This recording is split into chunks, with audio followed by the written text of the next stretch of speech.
Assalamu alaikum students. This is your functional English class. Be attentive please. कुछ चीज़ें हमने read की थी।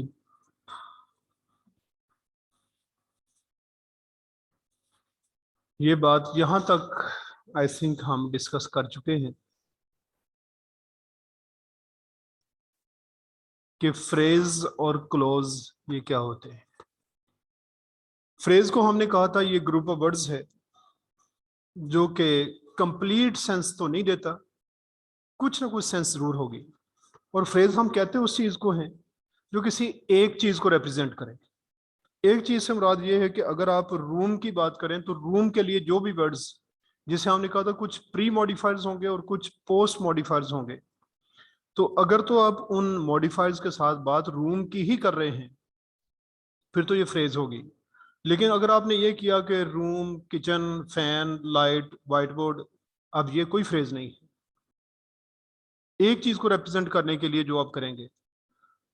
तो इस तरह से फ्रेज जिसमें आप किसी हेड वर्ड के साथ कोई प्री मॉडिफायर्स या पोस्ट मॉडिफायर्स ऐड करेंगे उसे हम कहते हैं phrase. Then there was clause, a group of words containing a verb, a subject and perhaps an object. ये जो वर्ड है इसको आप दो तरह से प्रोनाउंस कर सकते हैं, या तो आर को साइलेंट करें या एच को साइलेंट करें, ये दोनों तरह से अलाउड है।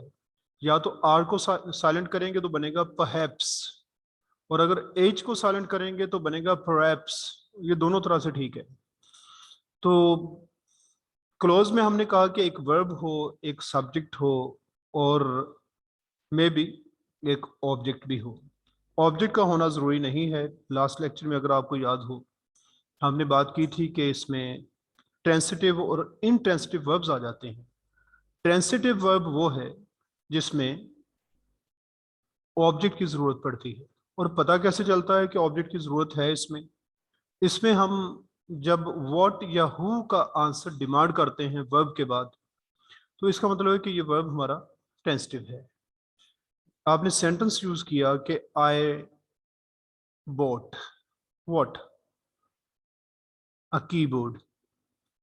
I sold what, a bike. फिर आई एट व्हाट, ब्रेड। ये जो व्हाट के आंसर्स आप दे रहे हैं इसके बाद ऑब्जेक्ट आ रहा है, ऐसे वर्ब को हम कहते हैं ट्रांसिटिव वर्ब, जो कि डिमांड करता है कि इसके बाद ऑब्जेक्ट भी यूज हो। लेकिन इनट्रांसिटिव वर्ब्स के बाद हम कोई भी ऑब्जेक्ट यूज नहीं करते क्योंकि वो व्हाट और हु का आंसर डिमांड ही नहीं करता। आप कहते हैं कि आई स्माइल्ड, अब आगे व्हाट कोई नहीं है। हाउ हो सकता है, वेयर हो सकता है, व्हेन हो सकता है, व्हाई हो सकता है, but you can't say what. What did you smile? This is not a valid question in that context. So in that context, if you are putting some questions after intransitive verbs, they may be why, when, where, how, but not what or who. उसके बाद फिर subordinate close थी, अ clause that contains extra information about the main close. और आपको याद होगा मैंने बताया था कि ये जरूरी नहीं है कि मेन क्लोज के बारे में कोई एक्स्ट्रा इंफॉर्मेशन दे। इसका मतलब तो ये होगा कि एक मेन क्लोज पूरी हो फिर एक सबऑर्डिनेट क्लोज हो, ये जरूरी नहीं है। समटाइम्स मेन क्लोज ही होती है लेकिन वो बनती है सबऑर्डिनेट क्लोज को साथ ज्वाइन करके, अलग से वो होती नहीं, स्टैंड नहीं कर रही होती वहां पे। वो देखेंगे किस तरह आप उसको चेक करेंगे। यहाँ पे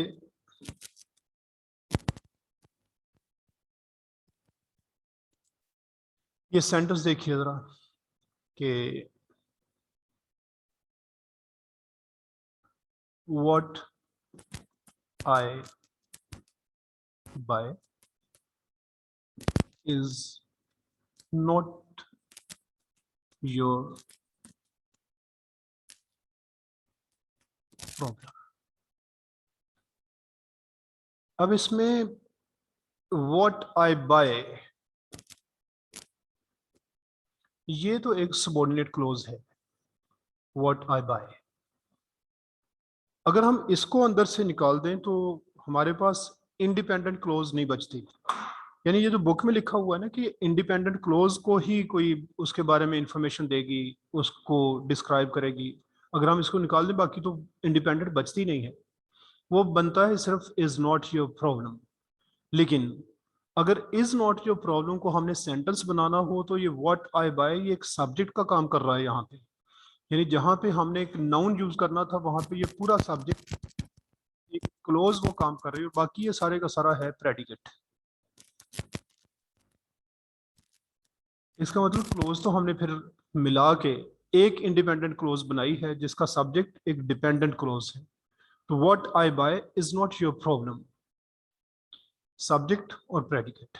तो ये वाली क्लोज अगर हम मिला के सारे को कहें तो ये एक इंडिपेंडेंट क्लोज बननी है जिसका सब्जेक्ट एक डिपेंडेंट क्लोज है, और वो डिपेंडेंट क्लोज एक नाउन क्लोज है जो नाउन का काम कर रही है। पता कैसे चलता है कि ये नाउन है? क्योंकि हम नाउन की जगह पे यूज कर रहे होते हैं। जैसे सपोज आपने किसी से कहा कि playing is not your problem, इसका मतलब वो नाउन यूज किया हुआ हमने, उस नाउन की जगह पे हमने पूरी एक क्लोज यूज कर दी। तो इस तरह से हम यहाँ पे एक सबॉर्डिनेट क्लोज को as a noun clause use करके सब्जेक्ट बना रहे हैं एक क्लोज का, ये भी पॉसिबल है। और दूसरी बात इसमें, तो ये जो लिखा कि एक्स्ट्रा इंफॉर्मेशन देती है ये कुछ जरूरी नहीं है, एक्स्ट्रा इंफॉर्मेशन दे सकती है। वो किस तरह से है, यहाँ पे देखें। एक्स्ट्रा इंफॉर्मेशन के लिए आए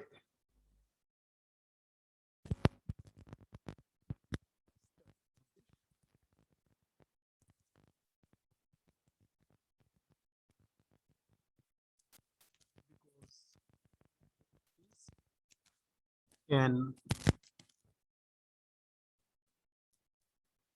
international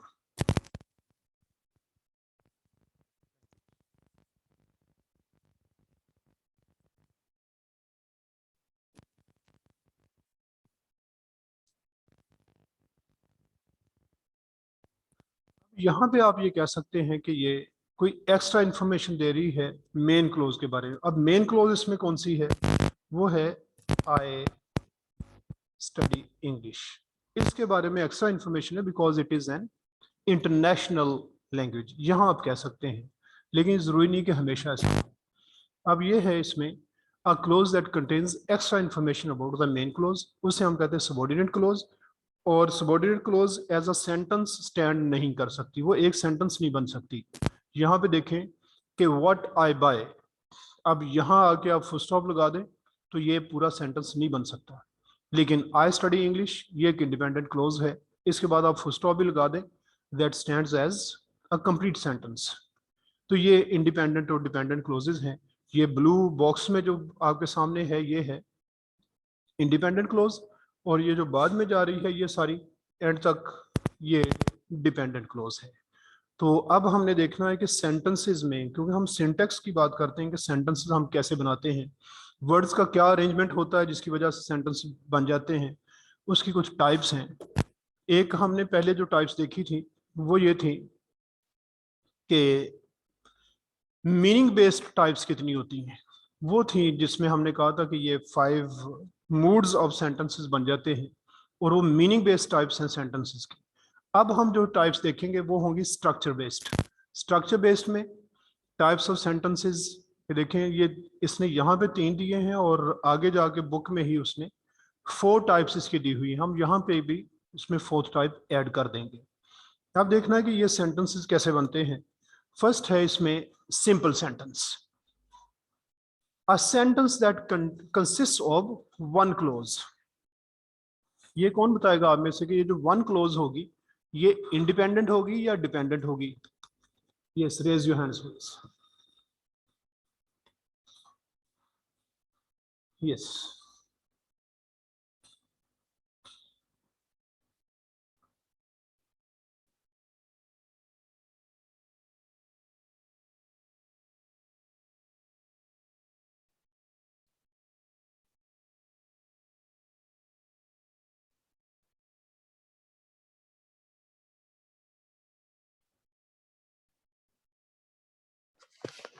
सर ये डिपेंडेंट होगी इंडिपेंडेंट?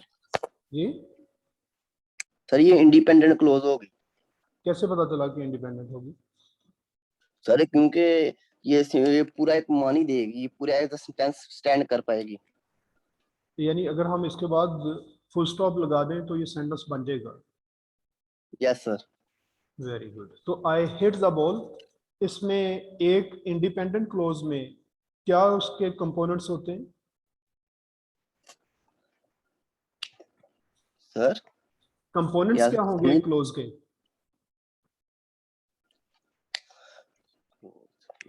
सर, सब्जेक्ट होगा और प्रेडिकेट होगा। Very good. कितने सब्जेक्ट्स हैं इसमें? सर एक सब्जेक्ट होगा। एक सब्जेक्ट कौन सा है इस सेंटेंस में? आई आए। और प्रेडिकेट? Hit the ball. हाँ, बेसिकली इसमें प्रेडिकेट सिर्फ एक वर्ड को अगर कहा जाए वो कौन सा है?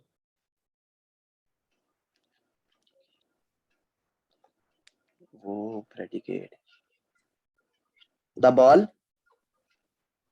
द बॉल तो दो वर्ड्स नहीं हो जाते? यस, और कौन बताएगा कि इस सेंटेंस में अगर सिर्फ एक वर्ड को प्रेडिकेट कहा जाए तो वो कौन सा है?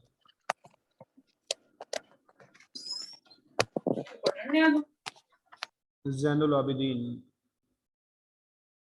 दी होगा इसमें। जी। दी? दी हो, वो कौन दी सा? अच्छी दी, दी। वो प्रेडिकेट होगा इसमें। Okay. Amis. Yes Amis. Hit होगा सर। हिट। क्यों? सर क्योंकि वो एक्शन भी शो कर रहा प्रेडिकेट के लिए क्या होना जरूरी है? बेसिक है। रिक्वायरमेंट क्या है? डूइंग होनी चाहिए, बीइंग होनी चाहिए। वेरी गुड, यानी वर्ब होना जरूरी है ना? हाँ जी। Very good. तो ये हम इसमें जब सिर्फ एक वर्ड को अगर प्रेडिकेट कहें वो है हिट, क्योंकि हिट के अंदर है वर्ब। वर्ब का होना जरूरी है। हम ये कहते हैं कि no blood no life, no verb no sentence. Verb के बगैर सेंटेंस नहीं बन सकता। इसलिए एक सब्जेक्ट और एक प्रेडिकेट, ये एक सिंपल सेंटेंस की पहचान है जिसमें एक इंडिपेंडेंट क्लोज आपने यूज की है। आई सब्जेक्ट और हिट इसका प्रेडिकेट, लेकिन कंप्लीट प्रेडिकेशन के लिए फिर साथ आगे जो ऑब्जेक्ट आप लगाएंगे, कोई कॉम्प्लीमेंट लगाएंगे या कोई फ्रेजल कोई एडवर्बियल सॉरी आप यूज करेंगे, ये सब इसी में आएंगे। तो बेसिकली जो वर्ब होगा वही प्रेडिकेट होगा, और बाकी जो वर्ब के साथ जितने भी वर्ड्स होंगे सब्जेक्ट के अलावा वो सारे के सारे प्रेडिकेट ही बनेंगे। इसकी कोई और एग्जांपल सिंपल सेंटेंस की?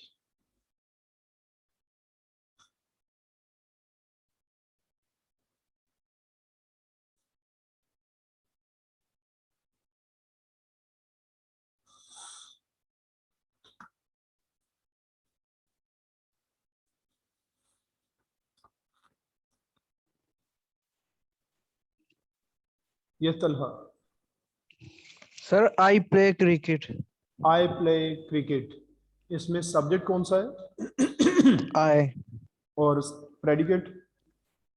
प्ले क्रिकेट में जो क्रिकेट प्ले होगा ये प्रेडिकेट होगा, लेकिन अगर पूरी सेंस देने के लिए क्रिकेट भी यूज वेरी करेंगे। गुड। तो कंप्लीट प्रेडिकेशन में क्रिकेट भी आ जाएगा प्ले ऐसे? Play cricket. जी सर। Very good. चलिए, इसका मतलब है कि ये आप लोगों की समझ में आ गया कि सब्जेक्ट क्या है और प्रेडिकेट क्या और क्लोज कैसे बनती है। When we move towards the next one, that's compound sentence. Compound sentence में हमने इसकी पहले ये देखे कि ये बनता कैसे है। A sentence that consists of two main clauses joined together by a conjunction such as and, but, or. तो किसी सेंटेंस में दो मेन क्लोजेस, मेन से मुराद इंडिपेंडेंट, दो इंडिपेंडेंट क्लोजेस होंगी, उनको अगर आप ज्वाइन करेंगे वो बन जाएगा कंपाउंड सेंटेंस। और किन वर्ड्स के साथ आपने ज्वाइन करना है उसमें देखें,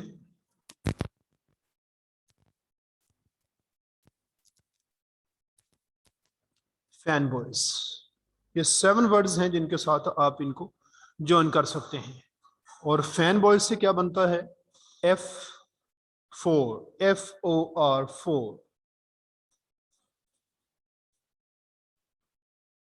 4 उसके बाद ए एंड,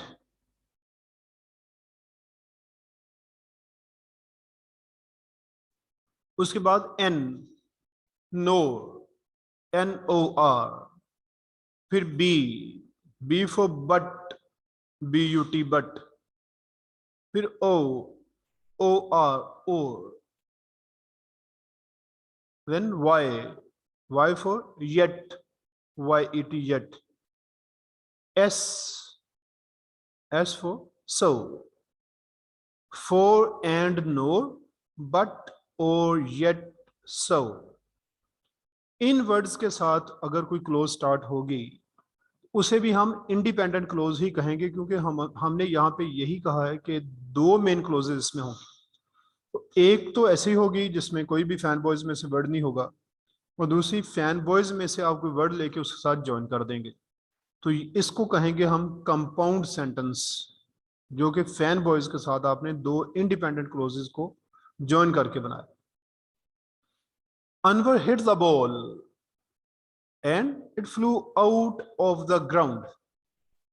अनवर एक सब्जेक्ट है, हिट द बॉल इसका प्रेडिकेट है, फिर एंड हमने यूज किया है conjunction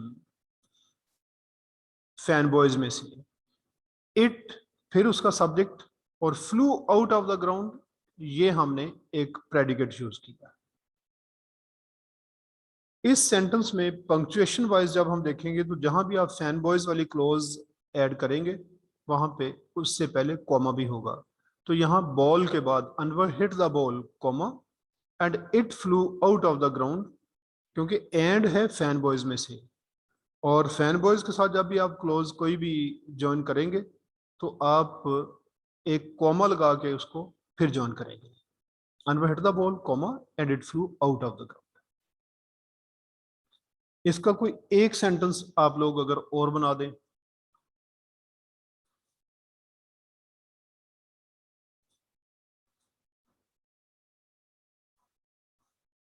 yes, anyone?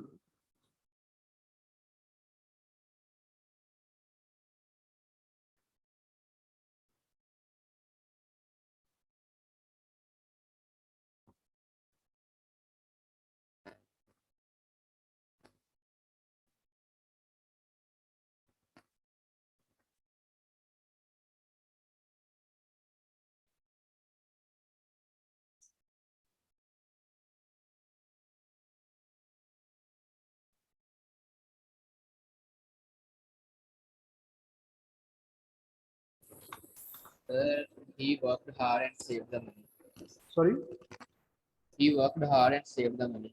He worked hard and saved money. ये कंपाउंड सेंटेंस बेटा नहीं बना, कौन बताएगा कि क्यों नहीं बना ये? He worked hard and saved money. Yes Amis. Sir क्योंकि ये सबऑर्डिनेट क्लॉज आ जाती है इसके अंदर वो कैसे पता चला?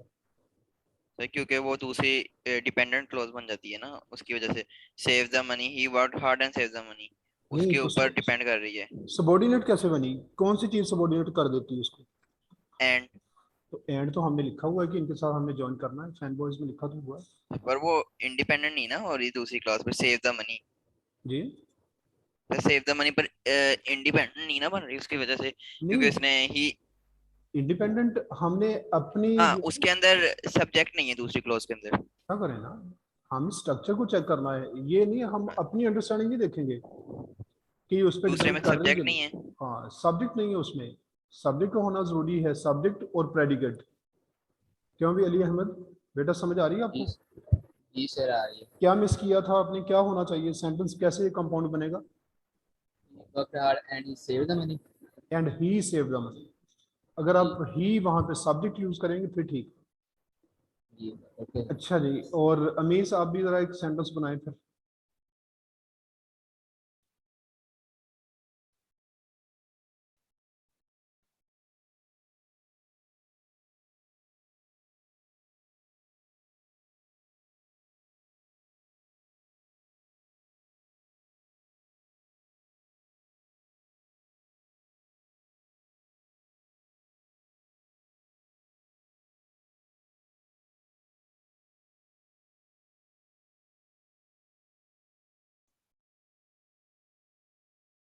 Yes, anyone?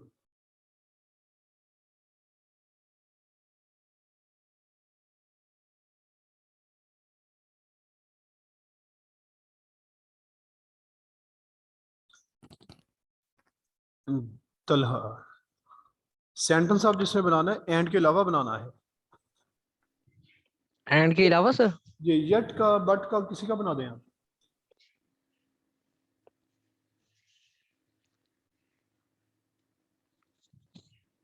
Ali went to the doctor, but doctor was absent. Ali went to the doctor, but the doctor was absent. Very good.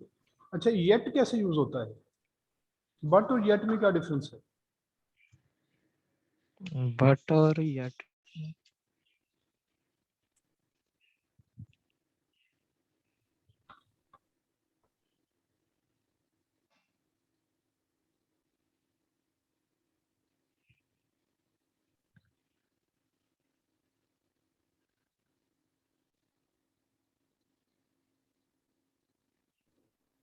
Sir but होता है मगर और यट होता है अगरचा। इससे बेटा हमें कोई फर्क नहीं पड़ता। ये याद रखना कि ये हम जब उर्दू ट्रांसलेशन में आते हैं, इससे हमें अंडरस्टैंडिंग में कम ही फर्क पड़ता है। कहीं होगा जहाँ फीचर्स मैच कर दें। अब देखें ना कि अगर हम इस तरह कर भी लें तो अब अगर तो आपने इसको बट को कहा लेकिन और उधर कर दिया अगरचे, इस सेंटेंस को क्या फर्क पड़ा? अब अगरचे जो है वो येट की ट्रांसलेशन भी नहीं है। अगर आप अगरचे समझ कर लगाएं फिर तो आप दो और दो लगाएंगे और वो बन जानी सबॉर्डिनेट क्लोज। हमने तो ये देखना जब ये कहा जाता है बट और येट का क्या डिफरेंस है, इसका मतलब है कि इनकी कोई सिमिलरिटी होगी जिसकी वजह से डिफरेंस पूछा जा रहा है। उर्दू में दोनों ने यहाँ पे लेकिन का ही मीनिंग देना है। कब? ये क्वेश्चन है।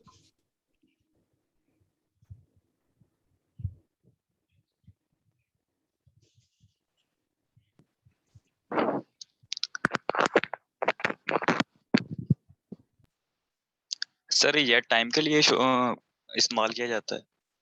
मसलन I have not finished my breakfast yet.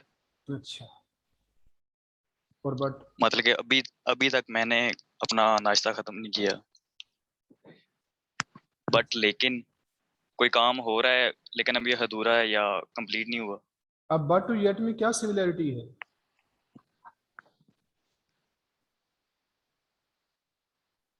Yet sir past को शो करता है। नहीं, मैं सिमिलरिटी पूछ रहा हूँ। अब सिमिलरिटी क्या है इनकी आपस में?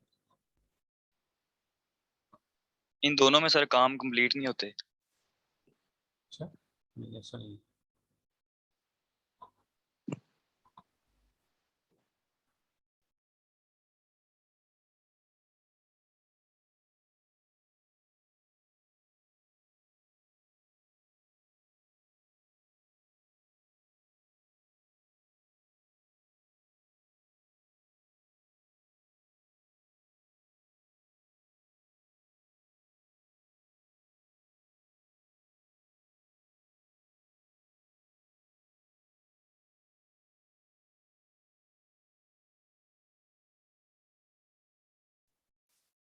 अच्छा जी, बट और येट देखें, जिस तरह के डिफरेंसेस आप बताते हैं ना उसमें तो ये चीज ही बिल्कुल डिफरेंट हो जाती है। वो डिफरेंस की बात नहीं हो रही होती।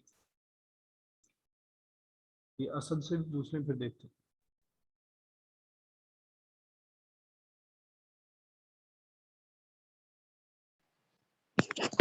जी सर। ये साहब ने हैंड रेज किया था।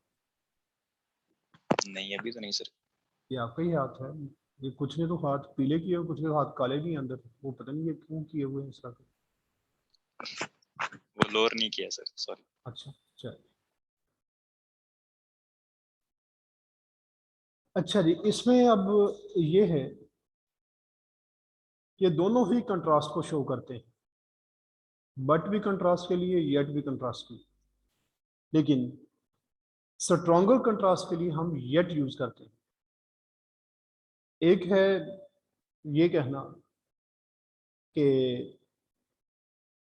मैं मार्केट गया लेकिन शॉप क्लोज थी। I went to the market but the shop was closed. ये कंट्रास्ट आपने किस चीज का शो किया कि आप गए हैं लेकिन कोई काम नहीं हुआ। लेकिन जहां पे आप ये कहना चाहते हैं कि इसके बावजूद फिर भी, अगर इस सेंस में आप यूज करना चाहें तो फिर बट यूज नहीं करेंगे, फिर यट यूज करेंगे। जैसे मैंने खाना खाया, उसके बावजूद मेरी भूख खत्म नहीं हुई, यहां पे फिर हम यट यूज करते हैं। भले सेंस वही बट वाली है कि खाना खाया लेकिन भूख खत्म नहीं हुई, लेकिन जो कुछ हम एक क्लोज में बता रहे होते हैं उससे ये पता चल रहा होता है कि इसका एक्चुअली रिजल्ट कुछ और आना चाहिए, लेकिन हम जो बता रहे हो तो वो नहीं होता। कोई स्टूडेंट लेट हो गया क्लास के लिए, वो कहता है कि I got late for the class. अब जो लेट हुआ है, अब उसको जो समझ में आती बात वो ये है कि फर्स्ट रो में उसे जगह नहीं मिलेगी, लेकिन उसे मिल गई। वो लेट हुआ, उसके बावजूद फिर भी उसे अगली लाइन में जगह मिल गई। अब यहाँ पे हम फिर येट यूज करते हैं, यहाँ कंट्रास्ट ज़्यादा स्ट्रॉन्ग है। जैसे I got late for the class, yet I manage to sit in the first row, yet हम इसका यूज करते हैं।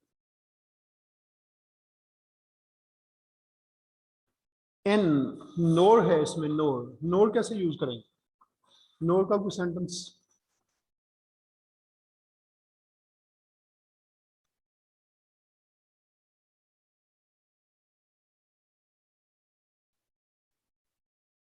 यस, नोर,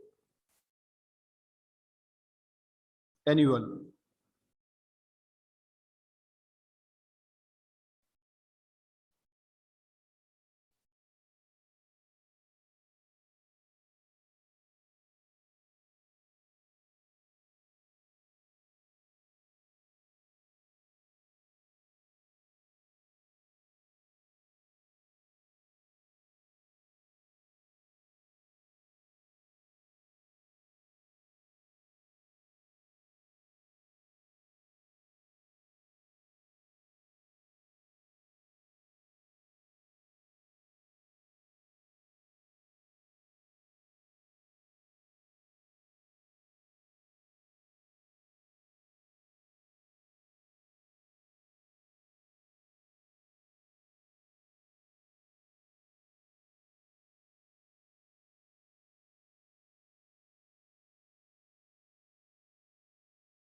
अमीस?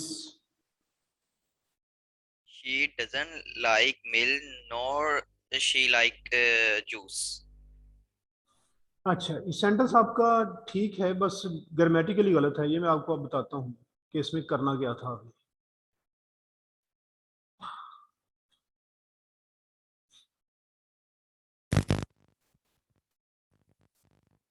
ये देखिए,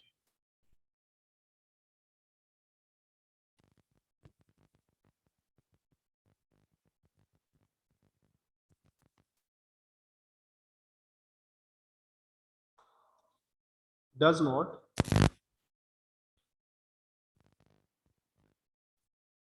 speak English, no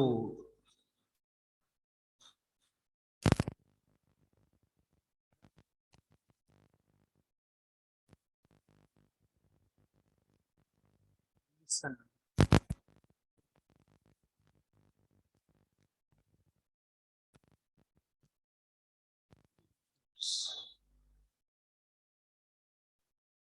Ali does not speak English, nor does he listen to English news.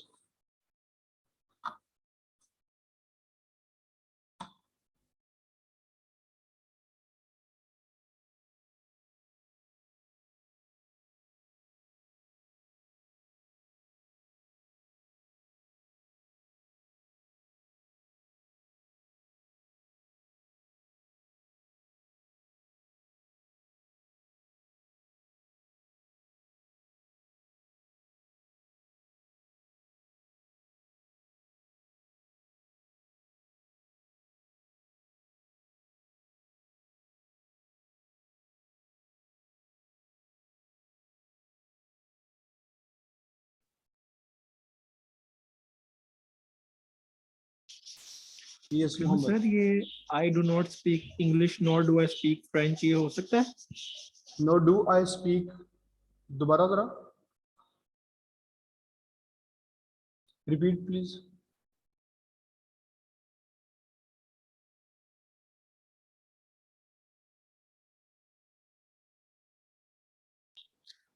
Sir मेरा sentence था I do not speak English nor do I speak French. हाँ जी ठीक है, ये जी। नो के बाद डू क्यों लगा रहे हैं?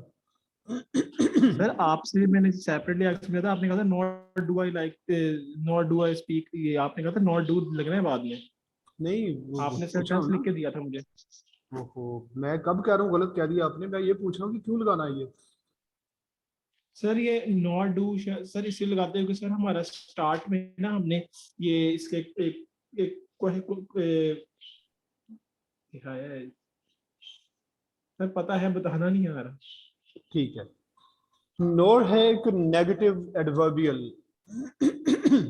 जब भी नेगेटिव एडवर्ब से, नेगेटिव एडवर्बियल से कोई भी आप सेंटेंस या क्लोज स्टार्ट करेंगे, उस सूरत में सब्जेक्ट और वर्ब की हो जाती है इन्वर्शन। ठीक है ना। अब ये इन्वर्शन में क्या किया हमने कि ये देखें, वो जो वर्ब था जो बाद में हमने यूज करना, ही लिसन्स ही असल में यूज करना चाहिए था, लेकिन हमने कर दिया उसको इन्वर्ट। इस इन्वर्शन में डज पहले यूज हो गया, उसके बाद सब्जेक्ट और फिर वर्ब। जब भी नेगेटिव एडवर्बियल से हमने कोई क्लोज या सेंटेंस स्टार्ट करना है तो सब्जेक्ट से पहले, ये सब्जेक्ट जो ही है, इससे पहले कोई हेल्पिंग वर्ब या कोई लिंकिंग वर्ब यहाँ पे जरूर यूज हो। हेल्पिंग वर्ब या लिंकिंग वर्ब। यहाँ पे चूंकि ये हमारा एक्शन था, इस वजह से लिसन के लिए हमने हेल्पिंग वर्ब यूज कर लिया।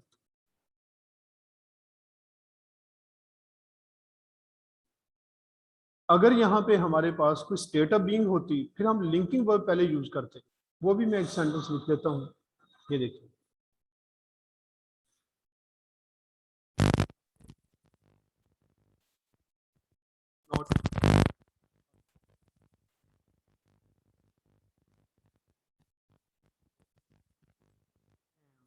I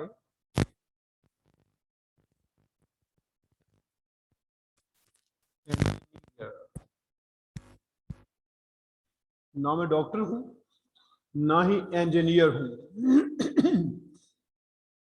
ऊपर हमने हेल्पिंग वर्ब यूज किया और नीचे नीचे हमने लिंकिंग वर्ब यूज किया। इसकी कौन रीजन बताएगा?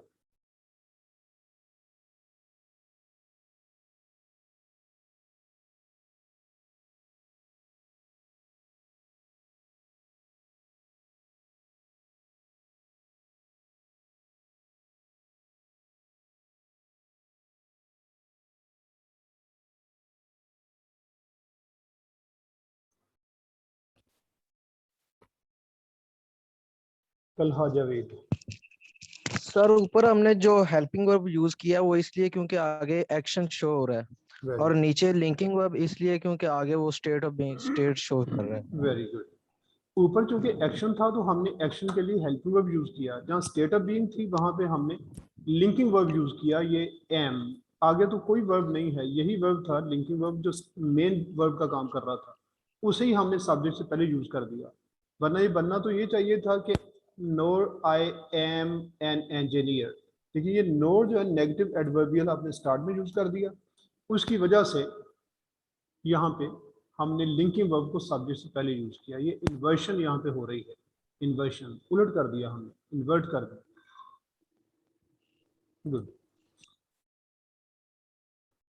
अच्छा जी, ये बने हमारे कंपाउंड सेंटेंसेस जिसमें जिनमें हम दो दो क्लोजेस को ज्वाइन कर रहे हैं फैन बॉयज के साथ।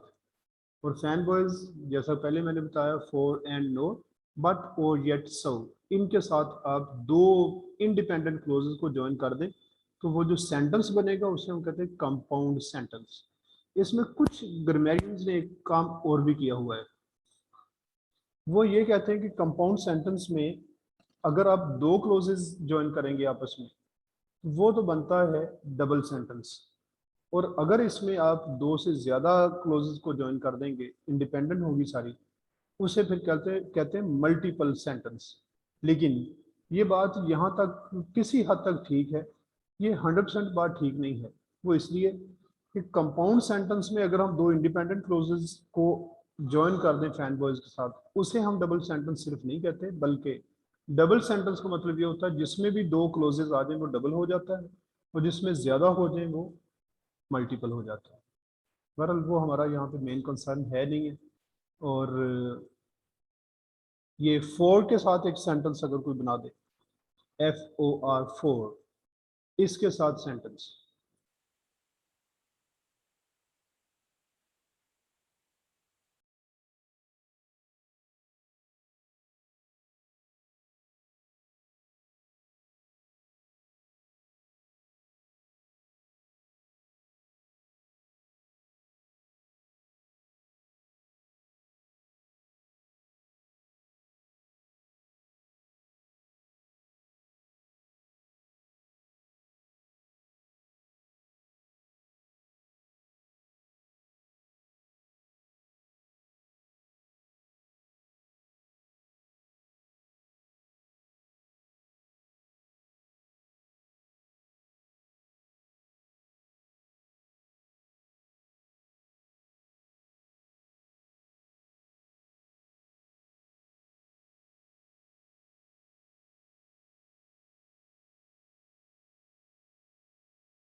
सर इसकी एग्जांपल है I am happy for you.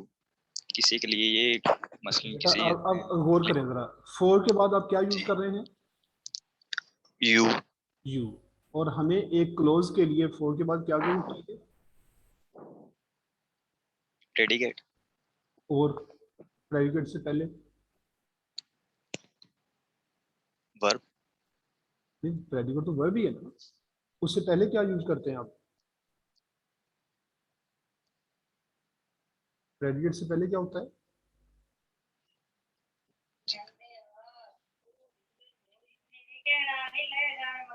Subject. Subject predicate नहीं होते एक क्लोज में असद? जी सर, जी सर, हाँ सॉरी। जी।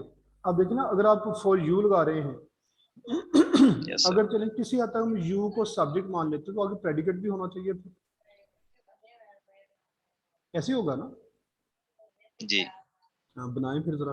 नहीं आपने एग्जांपल पूछी ना सर, फॉर के लिए कोई एग्जांपल बताएं। हाँ बेटा, आपने फोर के बाद यू लगा दिया ना, हमें तो पूरी क्लोज चाहिए यहाँ पे, फिर सेंटेंस बनना है। देखिए हम कंपाउंड सेंटेंस की बात कर रहे हैं जिसमें दो क्लोजेस हों, इस सब क्लोज एक बनेगी, फोर के बाद एक सब्जेक्ट एक प्रेडिकेट होगा तो फिर क्लोज बननी है। क्या ख्याल, समझ नहीं आई लगता आपको? आ गई?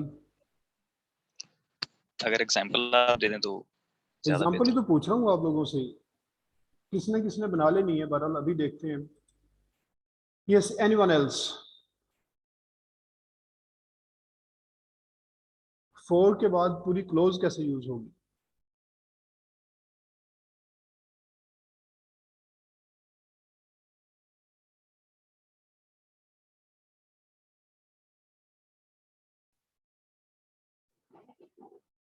Sir, the sentence can be she is wearing boots.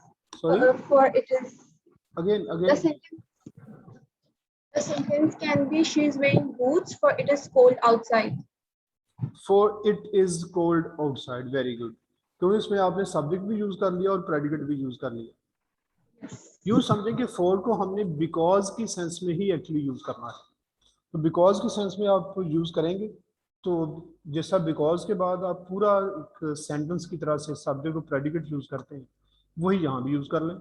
जैसे ये कहना कि I could not attend the class for I was unwell, ये फोर के बाद आप आई वॉज अनवेल जैसा अगर आप यूज करेंगे ना, for you, for me, for her, for my future, ये फॉर प्रेपोजिशन है जिसके बाद आप कोई फ्रेज यूज कर रहे हैं, लेकिन पूरी क्लोज यूज करेंगे तो फॉर उस सूरत में एक कंजंक्शन बनेगा जिसे हम कोऑर्डिनेटिंग कंजंक्शन कहते हैं। ये सारे कंजंक्शंस हैं जो हम यूज कर रहे हैं। कंजंक्शन का मतलब क्या है? ज्वाइन करने वाला, ज्वाइनिंग वर्ड्स हैं ये सारे के सारे। फॉर से आप सेंटेंस स्टार्ट भी कर सकते हैं। फैन बॉयज में से सिर्फ फॉर एक ऐसा वर्ड है कि जिसे आप एक क्लोज के स्टार्ट में यूज करके दूसरी क्लोज भी साथ कॉमा लगा के यूज कर सकते हैं। जैसे for I was unwell I could not attend the lecture, इस तरह से आप यूज कर सकते हैं। तो ये फॉर, एंड, नोर, बट और येट सो इस तरह से इनको यूज किया जाता है। Then complex sentence. Complex sentence क्या है? A sentence that consist of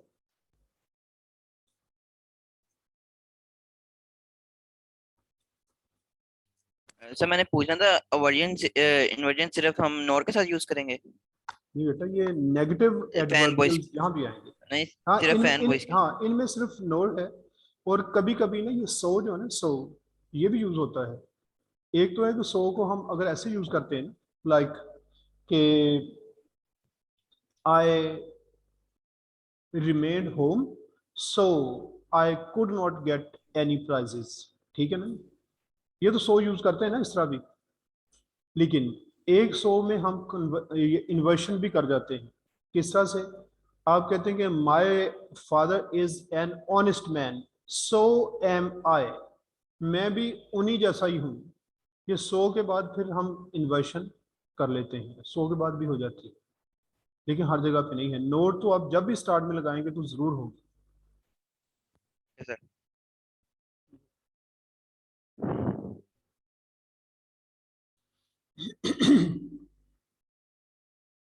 फिर है complex sentence. A sentence that consists of a main clause supported by a subordinate clause joined together by a conjunction such as because, if, that, when, etc. यहाँ पे अब ये होगा कि एक independent clause होगी और उसके साथ एटलीस्ट वन डिपेंडेंट क्लोज भी होगी। When they are joined together, we say that this is a complex sentence. Compound है जहाँ एक जैसे थे दोनों, एक जैसे क्या मुराद है कि दोनों ही इंडिपेंडेंट क्लोजेस थे। अब ये अनइक्वल हैं। कॉम्प्लेक्स सेंटेंस में अनइक्वल रैंक की क्लोजेस को हम ज्वाइन करेंगे, एक इंडिपेंडेंट होगी और एटलीस्ट वन डिपेंडेंट। यानी अगर हम दो ही क्लोजेस ले रहे हैं तो एक इंडिपेंडेंट है, एक डिपेंडेंट है। तो ये इनका जो आपस में अनइक्वल होना है, उस वजह से सेंटेंस को हम कहते हैं कॉम्प्लेक्स सेंटेंस। इनको किन वर्ड्स के साथ ज्वाइन करना है? जैसे हमने यहाँ फैन बॉयज कहा, इनके भी कुछ वर्ड्स हैं, वो भी देखें।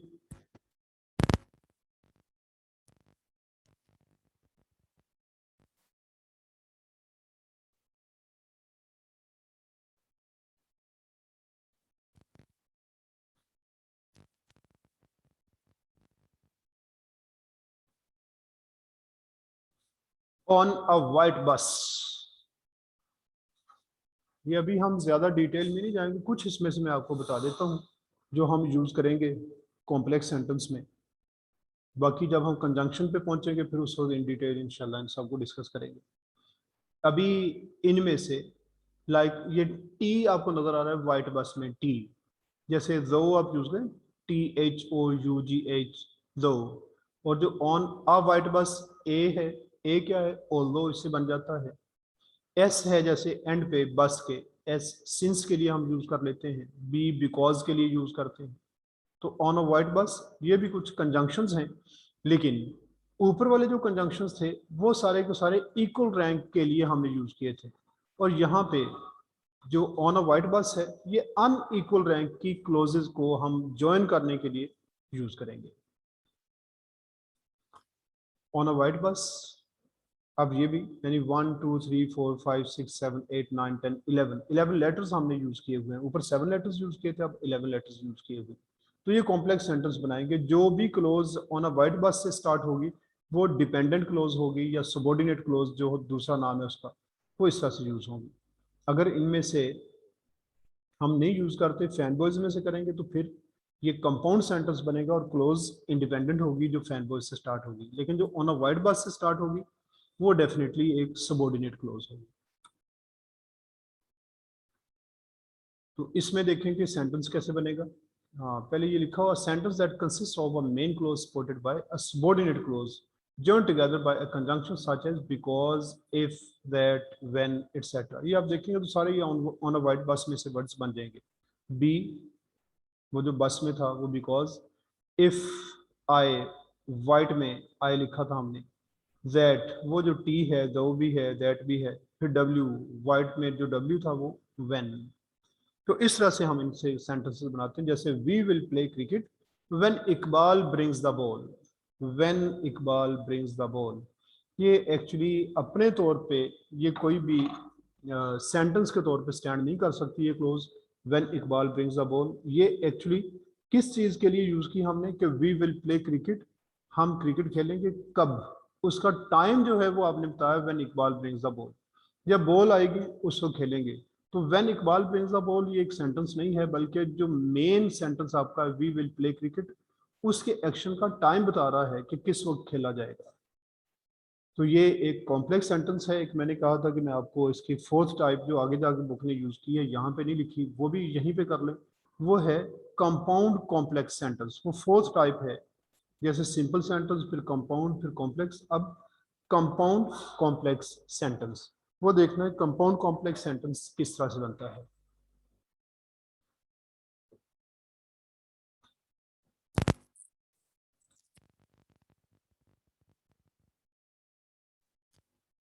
टाइप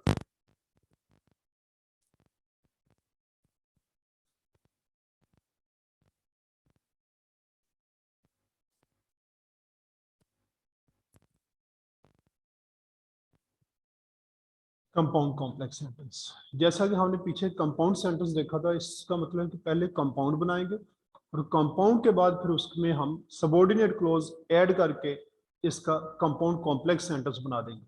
तो इसमें क्या होगा,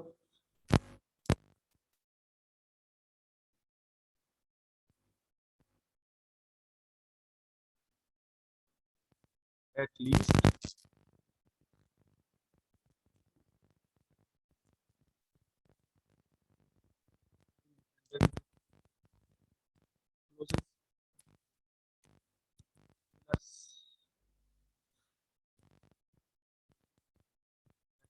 one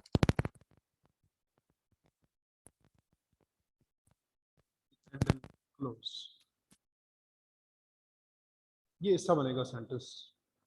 at least to independent, at least to का मतलब ये है कि टू से ज्यादा भी हो सकती हैं, लेकिन दो का होना जरूरी है। कंपाउंड में हमने कहा था कि हम दो इंडिपेंडेंट क्लोजेस को ज्वाइन करेंगे, लेकिन कॉम्प्लेक्स में हमने कहा था कि एक इंडिपेंडेंट के साथ डिपेंडेंट क्लोज। यहां हम कहते हैं कि पहले कंपाउंड सेंटेंस बनाएं। कंपाउंड का मतलब एटलीस्ट टू तो इंडिपेंडेंट क्लोजेस होंगी, उसके बाद एक एटलीस्ट हमारे पास डिपेंडेंट क्लोज होनी चाहिए जो कि ऑन अ वाइट बस से स्टार्ट हो। फिर हमारा सेंटेंस बनेगा ये कंपाउंड कॉम्प्लेक्स। एग्जांपल, आप सिंपली यूं कर सकते हैं कि जो कंपाउंड सेंटेंस आपने लिखा हुआ है उसी के आगे ऑन अ वाइट बस में से कोई कंजंक्शन लेके एक डिपेंडेंट क्लोज बना दे सकते।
Yes, anyone? पहले कंपाउंड सेंटेंस, उसके बाद उसमें सबऑर्डिनेट क्लोज ऐड करनी है ताकि कंपाउंड कॉम्प्लेक्स बन जाए।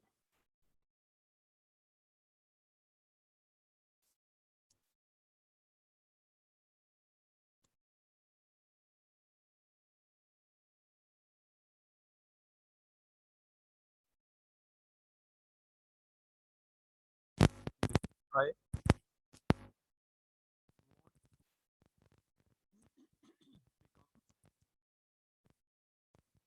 A cricketer.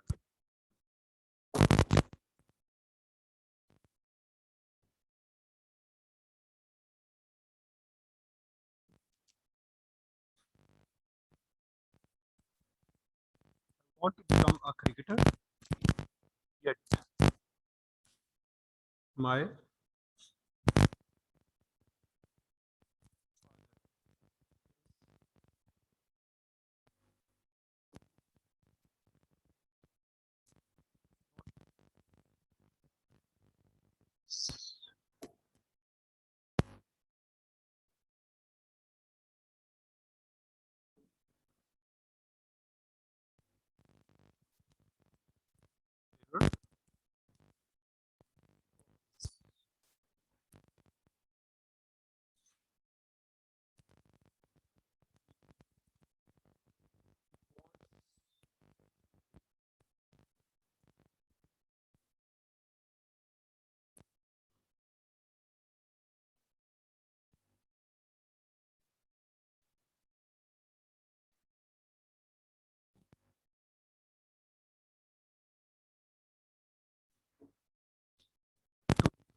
an accountant.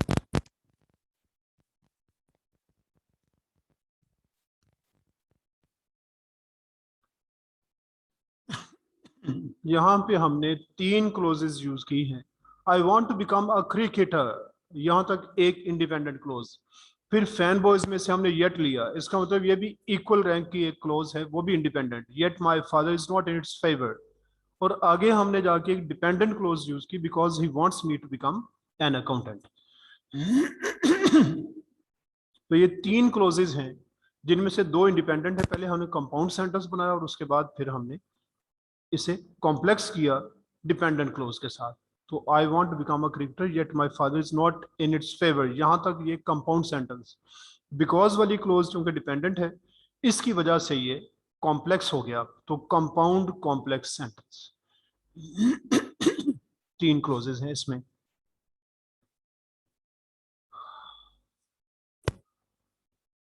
Compound complex. इसमें बिकॉज से पहले हमने कोई कॉमा यूज नहीं किया, इसकी क्या रीजन है, कौन बताएगा?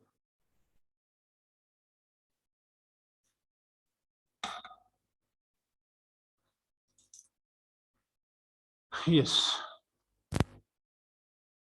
बिकॉज से पहले कॉमा क्यों नहीं?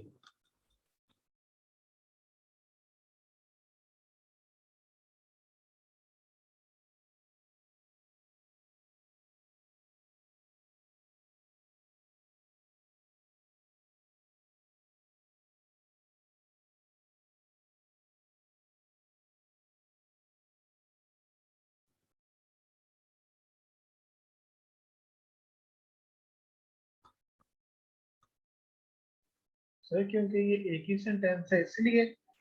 नहीं, एक सेंटेंस में तो देखें हमने जहां पे कंपाउंड सेंटेंस यूज किया था, तो सेंटेंस वो भी एक था लेकिन कॉमा तो वहां पे लगा हुआ है। यहाँ पे मैंने बताया था कि Anwar hit the ball and it flu out of the ground, यहाँ पे मैंने कॉमा आपको बताया हुआ है।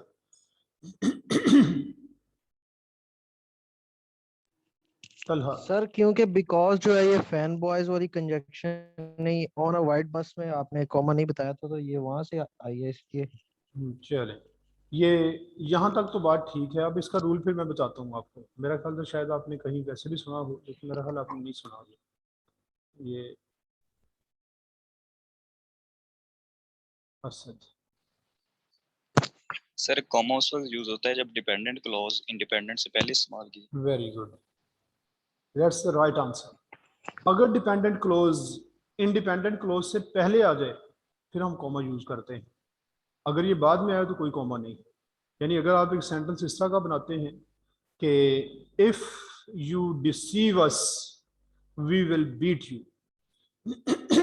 तो इफ यू डिसीव अस इसके बाद कॉमा यूज होगा क्योंकि ये एक डिपेंडेंट क्लोज है, आए आपने इधर से लिया हुआ है। इफ यू डिसीव अस तो ये डिपेंडेंट क्लोज पहले आई, डिसीव अस के बाद कॉमा, फिर हम लिखेंगे कि वी विल बीट यू। लेकिन अगर आप कहते हैं कि we will beat you if you deceive us, फिर कोई कॉमा नहीं।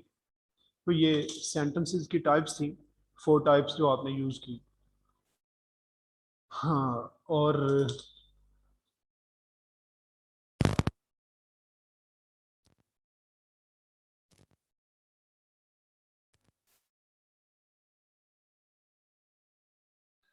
सर ये इंडिपेंडेंट के बाद डिपेंडेंट, डिपेंडेंट के बाद इंडिपेंडेंट का सर भी आपने कैसे दोबारा प्रॉब्लम में थोड़ा सा लेट एंटर हुआ था।